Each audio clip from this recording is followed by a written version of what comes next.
Anachokifanya ni nini? Anapanda imani potofu akilini. Uongo, unakuta mtu anaamini uongo kama kweli. Unashangaa mtu kwa mfano anakwambia mimi siwezi kufanikiwa kamwe. Bwana, ukifanya ABCD utatoboa hapa. Haiwezekani. Kuna nini? Ngome. Hivi umeshawahi kukutana na mtu unamshauri, halafu kila ulichomshauri unakuwa kama umemwaga maji kwenye hii floor?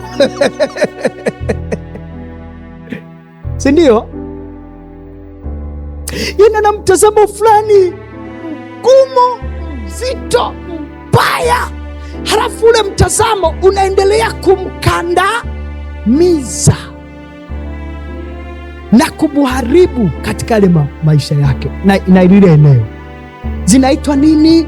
Ngome. Hizi ndizo ngome ambazo tunapookoka, kitabu cha Wakorintho wa pili sura ya 10 mstari wa 3 na 4, Biblia inasema tuwe nazo makini tuziangushe. Sasa kwetu waumini, kazi yetu kubwa ni nini? Ni kuhakikisha kwamba tunalinda akili zetu.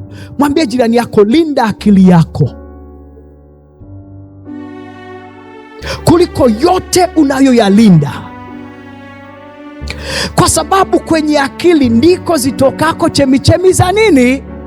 Za uzima. Tumezoea kusema kwenye moyo,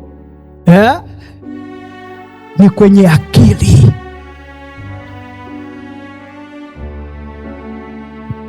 Akili yako ikivurugika, maisha yako yamefanyaje? Yamevurugika.